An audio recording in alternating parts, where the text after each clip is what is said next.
বন্ধুরা চলে আসলাম লোহাগড়ার এক ভাইয়ের দোকানে, ফাহিম ভাইয়ের দোকান নাকি ভাই?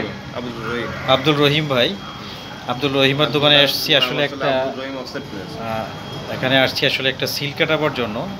তো আসলে সিলের প্রসেসিংটা আপনাদের আমি একটু দেখাবো। প্রথমত আসলে ভাই আমার নামটা লিখে নিয়েছে, এখানে দেখুন কম্পিউটারে এখানে সুন্দরভাবে নামটা লিখে নিয়েছে, ডেজিগনেশন অন্যান্য জিনিসগুলো। তারপর হচ্ছে ভাই এর পরবর্তী আসলে সিলটা আপনি কীভাবে করলেন? প্রথমত কম্পিউটারে দেখলাম আপনি কি করলেন, নামটা লিখলেন। হ্যাঁ, এরপরে আমি ড্রেসিং পেপার এটা প্রিন্ট দিলাম।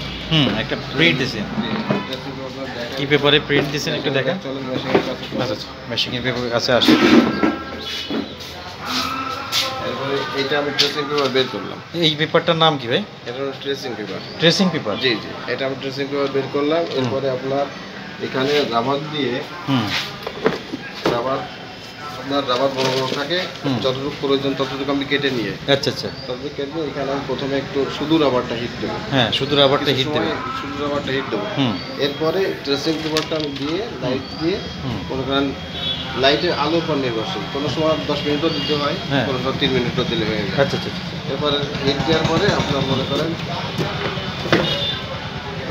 এরপরে লাগায় এই টেপটা আছে, টেপটা আছে, আচ্ছা আচ্ছা, টেপটা দিয়ে এখানে আটাই দেবো। আটাই দেওয়ার পরে পেট্রোল আছে, পেট্রোল দিয়ে বসে বসলে পরে আমার লেখাটা এসে যাবে। আচ্ছা, এরপরে আপনার এয়ার ড্রাই দিয়ে ওটা শুকালে ওকে।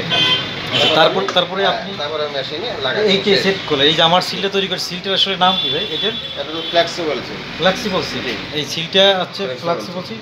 এটা সাধারণত আপনি কাটতে কত টাকা নেন সাধারণ মানুষের কাছ থেকে? আমরা 300 টাকা থেকে শুরু করে 350 400 দামিটাও আছে, 700 টাকার দামিও আছে। এটা কি আপনার সাইজ রয়েছে? সাইজের পর নির্ভর করে।